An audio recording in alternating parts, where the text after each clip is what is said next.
Sheepy time, baby. We are here. Nice, that's a nice one. Had a, kind of had just one of those crummy days. Strike score wasn't that good.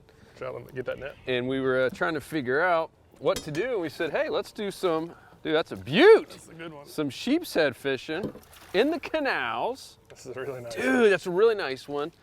With one caveat, we can only use artificial lures. We did a couple videos in the past, kind of just more for fun. Dude, show off that beautiful sheepy, dude. It's a good fish. Dude, dinner time, baby.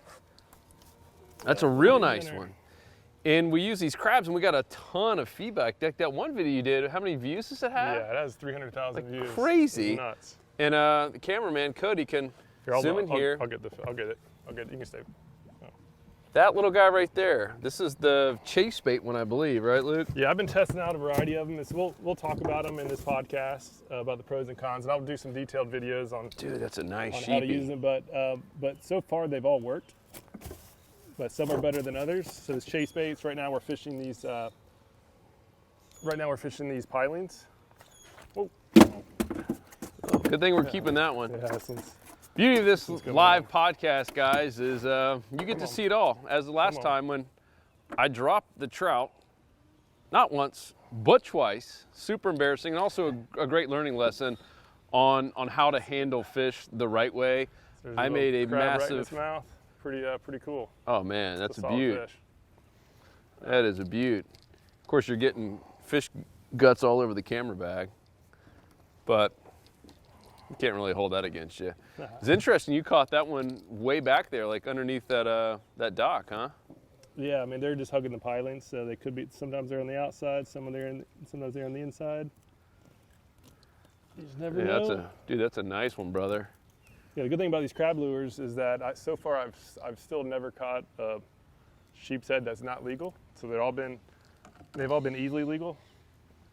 This one. And you see what I did there, Cody? So that was just an underhand, just basically a pitch, and I'm trying to get as close to the piling as I can and letting it slowly sink. There are different types of crabs. This is an unweighted one, and you're letting it hit the bottom and then just slowly going up. And usually you will feel that tug. Sometimes you get there's a little snapper and other things down there. Let me get this rod out of the way. But you'll know when you get a big sheepy to hit. It's a pop. Toughest part. Oh, that's gonna sound really good on the podcast. And I'm being sarcastic. So Luke's putting that bad boy on ice. And man, that'll be dinner. If you guys saw the sheepshead video we did tonight on how to clean and cook sheepies. Put Joe's fruit right on top of it. Unbelievable. Sheepshead have pretty human teeth. I wouldn't be surprised if that fruit is all gone. So watch out, Cody. See, I got right next to the piling. Cody, I'm gonna get in there. And I'm just gonna let it. Whoa. I'm gonna let it sink. Trying to do too many things at once.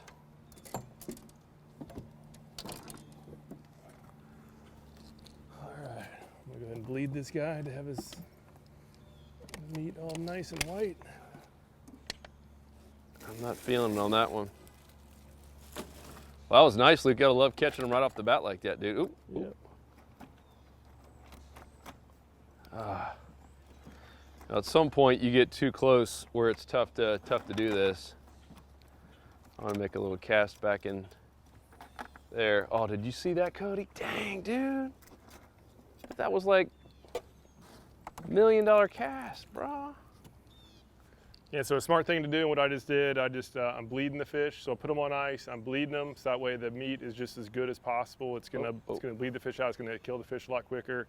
So it's totally submerged in ice. Dang. It's and bleed it by cutting its gills. That'll drain the blood out really fast, and so it's at least so far the most humane way that I've seen to do it, while also just making the meat as white as possible. So should turn out to be an excellent meal. So what's the plan, Luke? We gonna keep hitting this dock line here or what? Yeah, we'll just fish our way out. All right. Move forward. Just have it so the boat doesn't hit the dock. And so, just like going after, reds, trout, snook, everything. The key is, first of all, just find an area that has some fish. And then, once you do find them, figure out if they're holding on the deeper sides of the docks, on the shallower sides. That one was kind of midway through. It wasn't one of the pilings right next to the seawall, but it also wasn't one that was sticking way out on the outside. So that was just fish number one. And so I'll still kind of try some of the out ones, some of the inner ones, and then all in between. And then if we get some more action on one versus the other, we'll just start putting more focus. Cody, show those pilings there. You can see just how nasty they are, meaning in a good way, filled with all kinds of life. That's what you want to see. Unfortunately, the brand new pilings are not as good. And you can see the current's going out a little bit, so I'm casting a little bit to the left and letting it slowly go and then hitting the bottom and raising the rod tip up. Waiting for the... And I'll show you how to do it. So Cody, if you get on that piling right there, on that double piling. So the key with these crabs, this is the chase bait crab, the best action is on the drop. That's when most of the action happens. So what I do is I cast, and then I cast past the piling. I get it, oh, Joe's on. I get it right next to the piling, and then I let it just drop. And the action is typically on the drop. Get the net, get the net, get the net, baby. That's what I'm talking about. Drag screaming. Oh, it's a little guy. That's the smallest one yet. The smallest one. It's still surely legal. Nice work. So much fun. We got a couple pilings that are here ahead of us. Man, what a blast to catch these guys. So let's see, you got measuring tape? Right, oh, there it is. Yeah. Right where it Chase Baits crabs working again. God, this guy inhaled it. He's even got his teeth around the net. What I don't want to do on live camera is try to get bitten by one of these guys. You guys haven't seen the sheepshead teeth. My kids love it. Sometimes we'll sit there and just look at sheepshead teeth online, Google images. That's what we do when we're bored. Yeah, so that was, check him out, brother. See that crab all stuffed in his mouth? So how big they got to be now, Lukey? They have to be 12 now. Yes, this is 13, no, this is 14, so. At least I think it's 12. I'll have to go look. It's either 12 or 14. Wow, we might want to know. That's been the closest we've even had to measure. Let me just. To the tip too, so yeah, that'll be over 14 if you actually pinched his tail. Good catch. All right, we'll take them. We'll take them. Hold on, little buddy, let me get the pliers out. I am not sticking my fingers down your mouth. Yeah, and so that's two sheepshead that have been not on the outside ones, not on the inside poles, but about like 5-6 feet off the seawall. So that's at least what I think is a pretty clear trend. So that's what we'll put some more time into. I'm gonna get a quick pick of this. Always got to be thinking about our Instagram. Things sucked it down. Pics, especially now that we know we're keeping this. And yeah, I'll do another tutorial here. So Joe, that last one got interrupted by that crab. So I'll do it right here on this piling. So just get a cast right next to it, as close as you can, and then just let it drop all the way down. And so what I do is I watch my line. So I watch it, it's obviously a lot easier on this calm day. I watch my line as it's dropping, and I look for a tap or like a change of the line going out when it's dropping the bottom. And then I wait until I see the line stop. That means that it has actually hit the bottom. And I let it sit for probably 2 to 3 seconds. And then I just move it about 6 inches real slow. And then I stop it again. Let it wait, few seconds, move another 6 inches, pause, and then I reel up and do another cast. Almost all of the hits, whoa, a sheepshead just followed it up, a little guy. A sheepshead, you can see the swirl right there. That's pretty funny. But so far, other than that instance right there, basically that little guy was about to prove me wrong, but pretty much all of my hits have been within a foot of the piling. So now I cast it on the backside. You might not have been able to see that drop, but I cast on the backside of the piling, and I'm just letting it drop. I'm literally just feeding it line. It's about 10 feet deep right here. Feeding it line, I'm watching my line.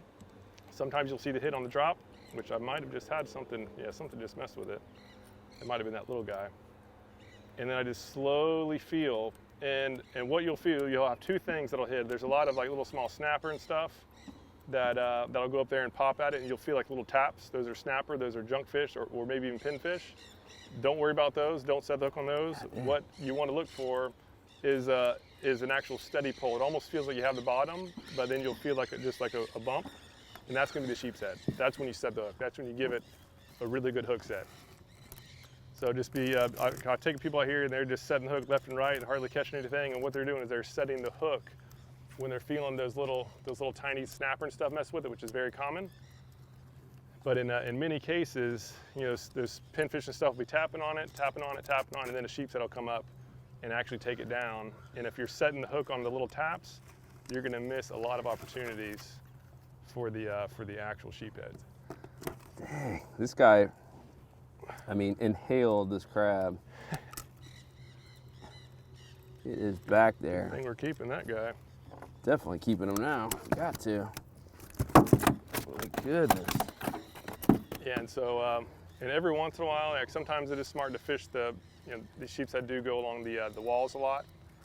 So, you know, I have caught a decent amount of them just fishing right up against the wall, but it's tougher. There's a lot more snags along the walls. And the other lure is a little bit better for the walls. The other crab lure I've been using is a Savage Gear crab. It drops faster, so it's better at kind of fishing the bottom and dragging along the bottom. And finally got that sucker out. So I had to literally undo this. So, oh, thank goodness it went back in. These are not cheap baits, is the only bad news. I basically had to take the jig head off the crab. Whew, that was a legit surgery there. Yeah, these lures are like, I don't know what, Luke, $6 or $7 a piece. yeah, it's like $10 for two, and actually it's like 11 retail. But our fishing club, you know, we now have over 12,000 members in the fishing club, so we're getting some really good discounts on a lot of different brands. One of which is Jace Baits, and yeah, so our members do get 20% off of these crabs and a variety of other crabs. All these, basically most lures that we're out here testing, it will be part of the discount program. So that's something that has been growing steadily recently, and it has really been growing the past couple weeks. Jeez, put me back in, Coach. Yeah, seriously, you've been out. Ready to play. Thought I was gonna have to just cut the line and get a new crab. Let's see if he still swims well. Yeah, and I'll be doing a detailed review of this crab. And so, you know, the pro is that it definitely catches sheepshead.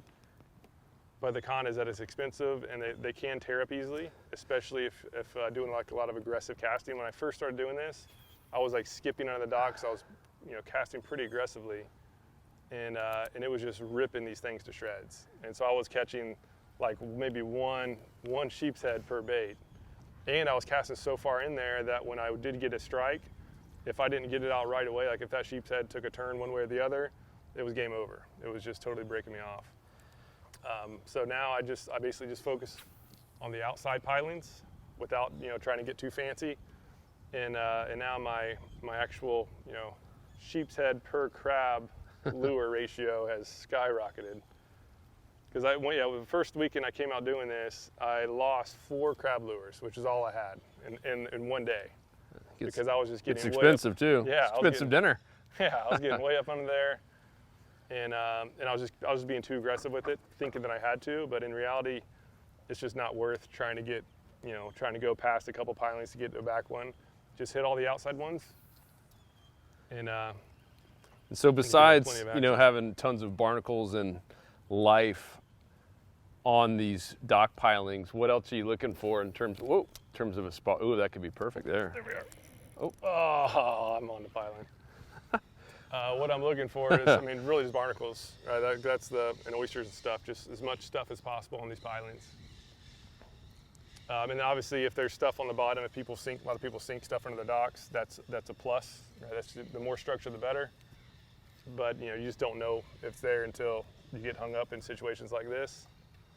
We actually had a good cast. I think they must have sunk something down there. I'm gonna try to get one here right in your face before we blow out this area. Hope you do. Birds are excited. Let's talk about,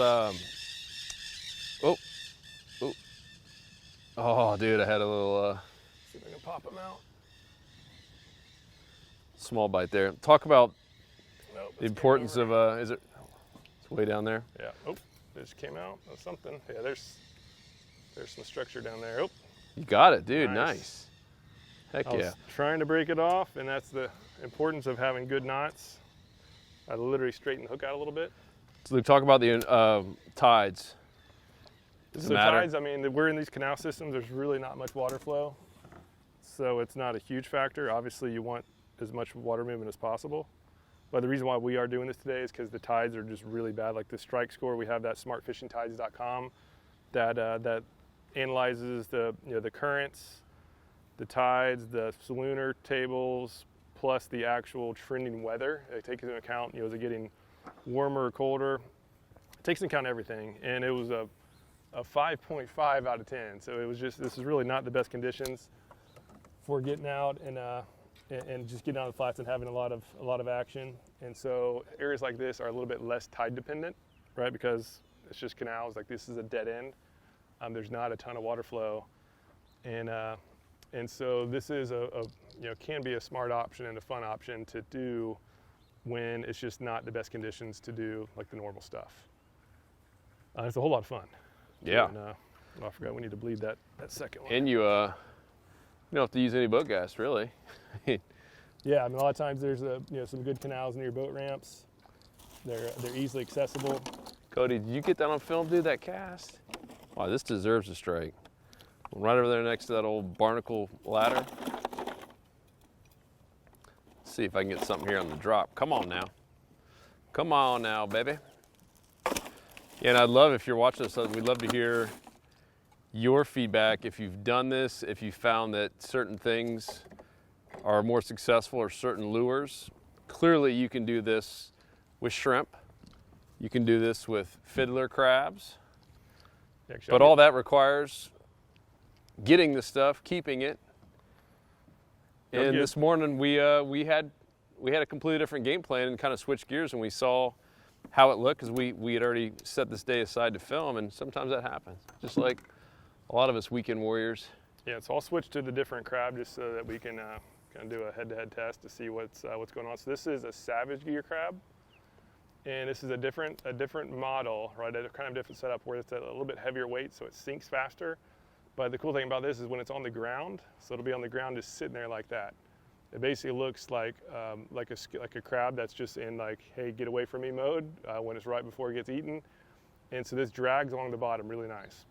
So I'll let it sink. It sinks fast, so it typically doesn't get hit on the drop, but it gets crushed on the drag. So this will be one that I'll be just targeting the fish on the bottom. And just kind of be dragging along, let it sit, drag it along, let it sit, and those fish will pick it off. So let me go ahead and put a little scent on here. And I've just been using this Procure. All I have is the shrimp stuff. To be honest, I don't know if it works or not, but it definitely, I don't think it hurts. And I've just been using it and it's been working, so I kind of stuck with it. It's one thing I need to, I'll be doing some scent tests. I'll get some crab scent and test it out, one versus the other. But for now, all I've used is the shrimp and on these crab lures, and it seems to work just fine. So if you have used different scents and you've seen results with it, like please let me know. I'm eager to learn more about. I'm actually gonna get me a little bit of scent on there. Come on now. Mm-hmm. Who doesn't love a little scent? Who doesn't love a little scent? Put it right there on his back. I'm gonna put a little bit here on the side. We have a dolphin coming in. That's not gonna help. Dolphin's probably gonna come up right near the boat. Where is it? On the left side? Yeah, it just came up right there. Jeez. So that is not gonna help our chances. So yeah, in case you don't know, dolphin they come in here, they're the ultimate predator in all these canals, really all inshore waterways. So even, they're not just eating mullet and stuff. I used to think they only ate mullet and they didn't really go after, redfish, snook, sheepshead stuff, but just yesterday I was out and released a redfish, and there was before I hooked it, I saw a dolphin maybe like 150 yards out. And I guess it heard the commotion or whatever and sensed it or whatever. And so I released the redfish, and I didn't realize how close the dolphin was. Oh, there, it's right behind us. And that thing just out of nowhere came and just hammered that redfish. And it was 100% the redfish. The redfish jumped out of the water trying to get away, and it was game over. And I hate to see that happen. So I try to be mindful of when you are fishing around dolphin, just keep an eye on them and try to make sure they don't get your fish, because when they do it once, they'll just do it over and over again and follow the boats around. So moms and kids dolphin aren't that cute and cuddly. Yeah, they are the ultimate predator. They're killers. Cold-blooded fish killers. All right, let's see if I can't pluck one off this piling here. So much fun though, man. We're like, I don't know, 18 minutes in. Already caught 2. Yeah, we already have some Normally, you know, most people are just getting their spot right now. Yeah, granted, we did fish a couple docks before, getting audio and stuff worked out. What, two docks? Yeah, it was quick. Oh, I just had something hit mine. Oh my goodness, did you see that cast? Oh, it was a junk fish.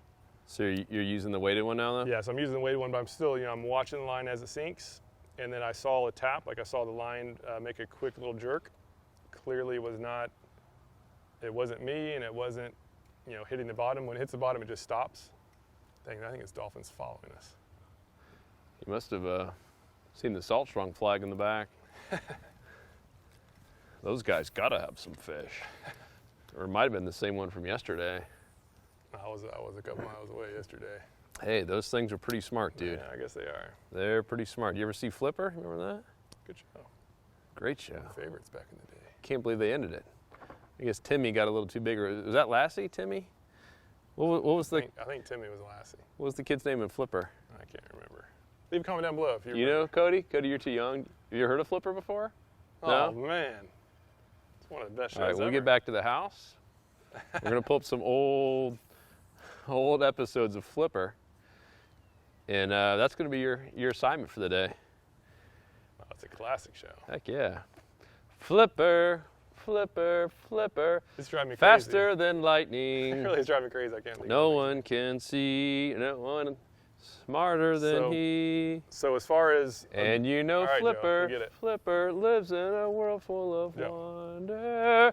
Down under the sea. See? All right, so as far as the ultimate type of dock to look for is this one right up ahead. And for those who are listening, not watching, is basically it's a dock. It doesn't get used much, although the top looks like the top they recently redid, but it has like probably a foot thick of oysters all along the actual pilings. And that's the old it has a boat dock lift. foundation down there, or is that a lift down there? It's a boat lift that's broken. And oh, it is. It's massive, huh? Yeah. So there's all sorts of structure. It doesn't get a lot of human interaction, and oh my God, right there. Oh, I just had a hit. But the con though is that it has a lot of obstacles. It has a lot of obstacles. I've broken multiple. I've fished here before. I've broken multiple off. So again, the pros and the cons, right? Man, look at all that life. All right, so can you see that, Cody? Can you see in the water? I'm gonna make sure I don't snag something right there. Can't tell, is there anything that? Yeah, there's all sorts of stuff down there, so be careful. So it's a good type of dock to catch some fish off of, but it's also a good type of dock to claim some pride. And chase baits. And crab lures. Dang, nothing. I thought it was gonna be money. Yeah, again, you never know. That's why it's never know till you go and make a cast to it. I'm gonna go hit that one. And now we have this crosswind. Oh, Cody, please tell me you got that on film. That's a good cast. My goodness. I don't know what's gotten into me. I'm casting really, really well today. This is not typical of me, guys. I haven't snagged one dock. Man, I gotta say it was a good day. So might be all that gym work I've been doing. You think that's it? I've been taking Tony's been teaching me how to lift weights. And so for those watching, what I did is I made a cast and I quickly reeled it in. It was just a bad cast. I was like 2 feet away, 1.5 feet away. That's just too far. And so instead of just letting it drop and wasting time, I just literally just reeled it up and got a better cast. Let's talk about that. Positioning. How close is too close? Ooh. I mean, I try to get, just like everything, right? Try to get as far away as possible while you still feel comfortable making an accurate cast. So, come on, man. longest cast you can make would be ideal, but I usually keep about this distance, about like 30 feet off. The deeper it is, obviously the further you can stay away, or I mean the deeper it is, the closer you can get. Have you found that more of the bigger sheepshead are hanging deeper or up shallow? Dude, Cody, are you kidding me? Did you see that? Yeah, they go back and forth. Oh, like I've been sinking that. I've been filming right at my seawall. I've been dropping baits, and I want to try to film a sheepshead eating a bait, and so I've been dropping a GoPro right. I've basically been sinking a GoPro and then dropping baits right in front of it, see what happens. And I've seen some, and it's super shallow, and I've been seeing some giant sheepshead. The problem though, in shallow too? Oh yeah, right up against the seawall. Okay. Super shallow. But the problem though is the stinking pinfish, they just rip up the bait so fast, so that it's just really a timing thing. You just have to time it. Did you see that off the piling? Dude, this deserves a strike. Have you done that video yet that we've been talking about? About showing? No. Oh, who else wants to see that? So Luke's got this underwater footage, and I was telling Captain Deeks about it, and he's like, you have to show the world what really happens when you drop a shrimp down. And what he means by that is a lot of us think, oh, I just got robbed. It was a sheepshead or a snapper or, whatever predator fish you're trying to go after. And he's like, in most cases, if you're not like actively fishing, like feeling everything and holding your hand, not in a rod hole, or it's the pinfish. Dude, they were like piranha. I mean, I'm talking gone in 60 seconds, maybe 10 seconds. Yeah, it was nuts. Like 30. these little pinfish destroyed this shrimp before you could even know what was going on, unless you had it in your hand and could feel the little bumps, and you could have moved it and got out of the way. Otherwise, I mean, it's gone. And logically, you reel it up and say, oh man, I got robbed. Some sheepsheads, stole it from me. That's rarely the case. It was those little critters where you're going way deep. But it's not just shrimp either, too. I just thought that, okay, it's just shrimp. Let me go out and get some crabs, and I'll be safe from the pinfish, and that's not true at all. So I've dropped crabs down. I've dropped sand fleas, and the sand fleas last longer than the shrimp, and the crabs last longer than the sand fleas. But they all will eventually get eaten by those pinfish if they're able to sit there and peck away at them. All right, I'm gonna go for this one over here. So it's not just shrimp, but a shrimp will last like 20, 30 seconds. At least in my dock right now, there's so many pinfish down there, it's insane. And so because you feed them so many shrimp. Yeah. Yeah, one thing to look out for is like ropes hanging down from these docks, because a lot of people do sink crab traps under their docks, and they typically just tie it off with a rope. And so you just want to make sure you never drop a bait on a crab trap. It's guaranteed gonna get snagged, and it's like impossible to get out. And look for people's green lights. Yeah, make sure you're not messing with lights. And just as far as dock etiquette too, I think it's something that we should cover is treat every dock, and especially the boats, as if it's your own. Yep. Right? Like never, although these lures are pretty light, and would you bang it up against the side of your boat? Which all of us, I'm sure, was no. So if that's the case, make sure to never hit anybody's boats.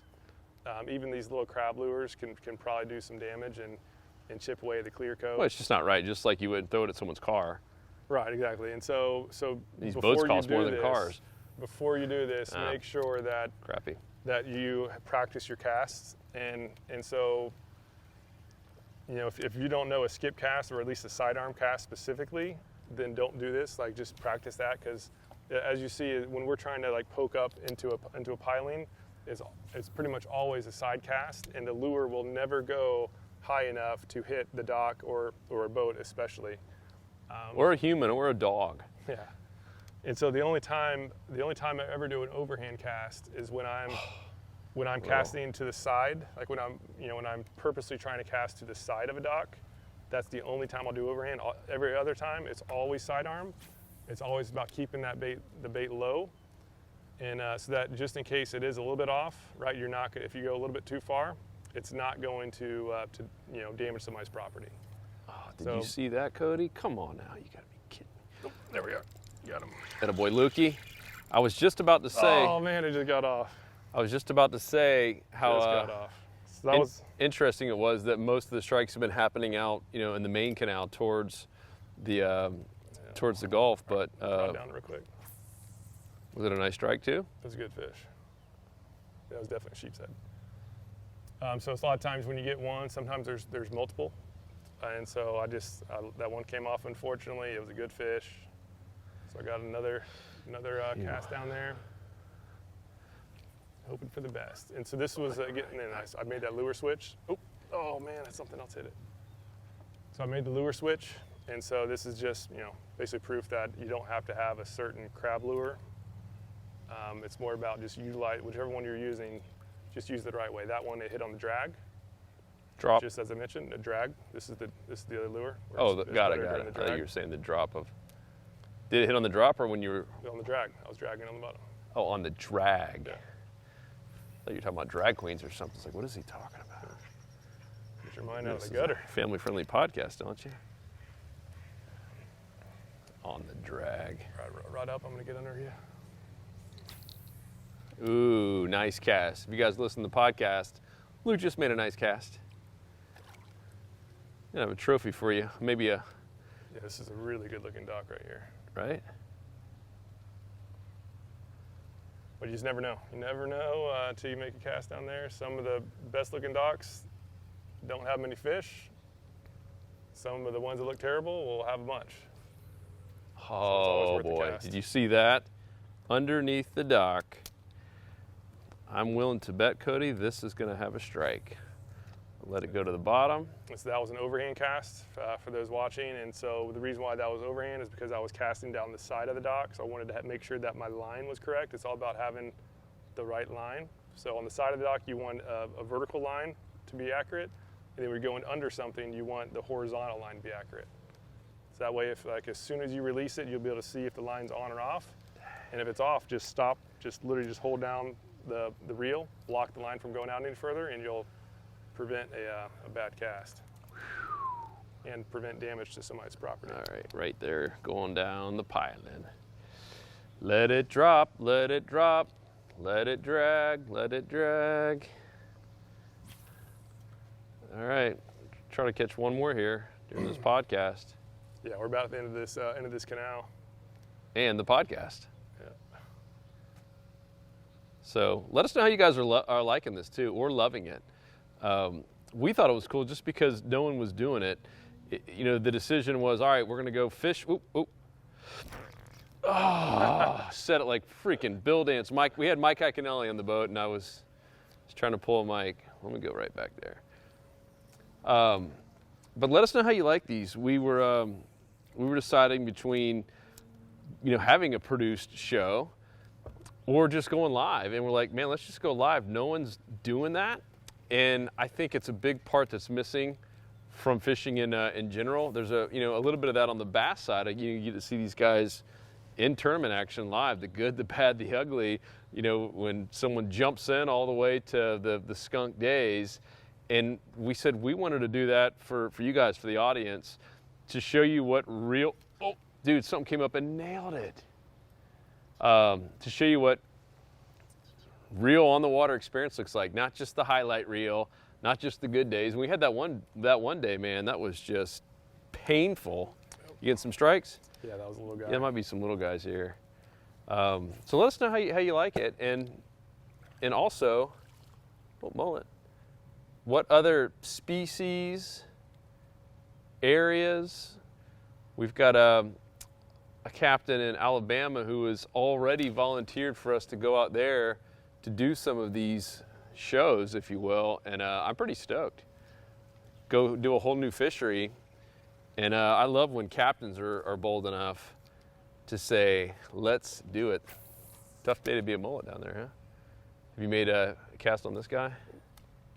Oh, he's sinking all the way down. Oh gosh, get ready, Cody. This is going. This area looks really good. Except for that dead mullet. Ooh, man, something just hit mine, but I think it was a snapper. See this mullet in there, Cody? Look at my rod tip. Let's see if it just stopped. Something was hammering my bait. Tough day to be a mullet, huh?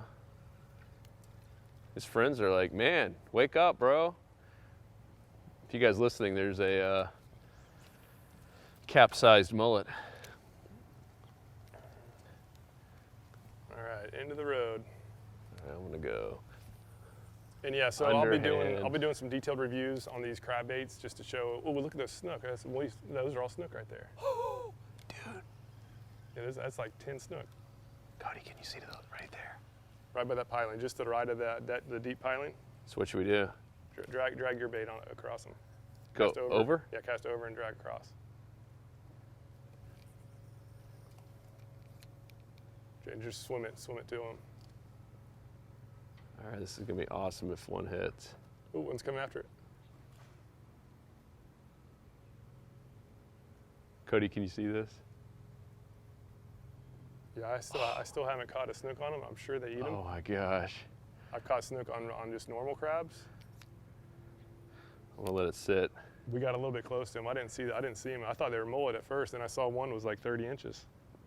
Yeah, there's a big boy down there. Can you see him, Cody? Just nod your head if you can. Oh, dang. It would be epic if we can get him hitting this. I think obviously they know we're here now, but. Yeah. Dang. And so yeah, as far as other speed, I've caught some decent sized grouper doing this. Dang. Still haven't caught a snook yet. But I know they definitely eat crabs. That would have been so cool. That would have been awesome. If we'd seen them a little bit earlier. That would have been cool. It looks like they sunk down. I don't see them now. Yeah, they're on to us. Man, that would have been a great way to end the podcast. Dang. Anyhow, let us know, guys, how you're liking these. And if you are a guide and you want to do some of these with us, let's make it happen. Ooh, I'm getting something messing with mine right now. Oh, it's just little guys. I just spooked them. Just the little guys. So let us know. Otherwise, we're going to end this and maybe try another little area real quick. Yeah, but yeah, links down below for detailed reviews on these. And so before, if you are interested in this and want to bulk up on gear, whether it's the crabs or the other products that we talk about, is that our discount program with the club is significantly expanding. A lot of great discounts across popular brands across the industry, including rods, reels, obviously lures, lines, glasses. It has been really cool. Watching it grow, and now we're saving a ton of money because we don't accept sponsorships from companies. And so what we've been doing is, hey, if they want to partner in any way, it's all about just basically sponsoring the actual club members themselves. So a lot of people are now saving way more money than they're actually paying to be part of it. Yeah, you can save hundreds of dollars, even on everything from sunglasses to rods, reels, line, cast nets. And if you like this stuff, this is the free stuff, guys. This is the stuff that we're doing just kind of on the side. The real magic happens in the Insider Club. We go out and do the same kind of stuff multiple times per week and show exactly where we were fishing, why we were fishing that area.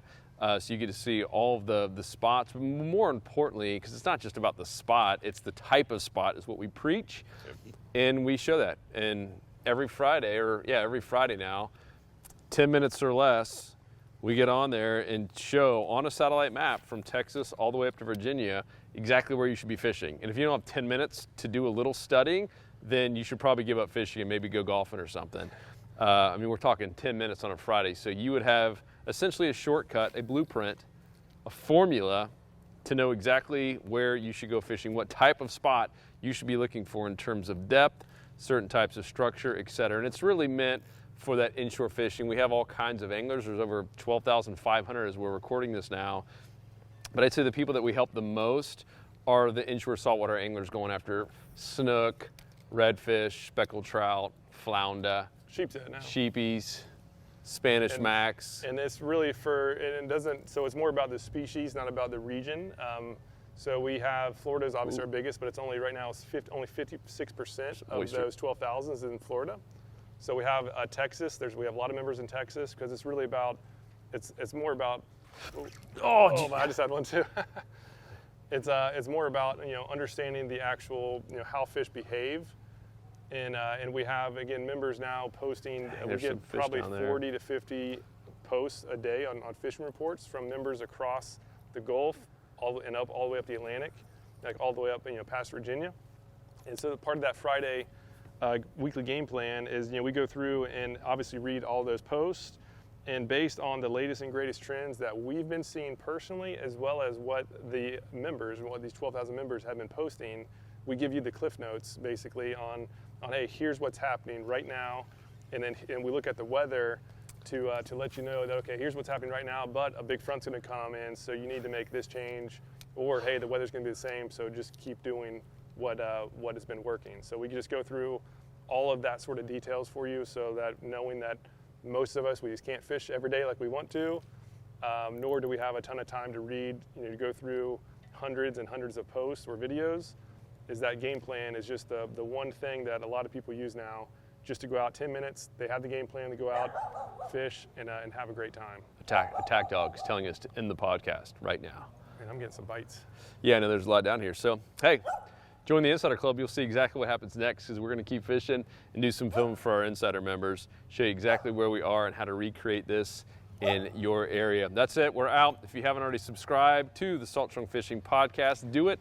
Leave us a review. It means a lot. It's one other way besides joining our club where we can stay sponsor free and sponsor you instead, and show you exactly what really works, how to use it to maximize it, and ultimately how to go up there and catch fish every time you hit the water, like our goal is with this. And we're showing it to you live every time we go out. We ain't stopping the stop button, or at least Cody's not, until we've at least caught one fish or many, many more in 40 or so minutes or less. So guys, peace. We appreciate all the love, all the support. Thank you, all current Insider members. You guys rock. You're our family. We love you, and we can't wait to see more of you in there. We out. Peace. See ya. Sheepy time. Are you an inshore saltwater angler who loves catching redfish, speckled trout, snook, and flounder? If so, can I send you a free pack of these irresistible Slam Shady lures? We developed this with over 12,000 serious anglers, including many full-time guides. And in our 20 years of fishing the flats, we have yet to see a lure that consistently catches our favorite fish as this. And we have one free pack per angler for a limited time. Click down below now to grab yours.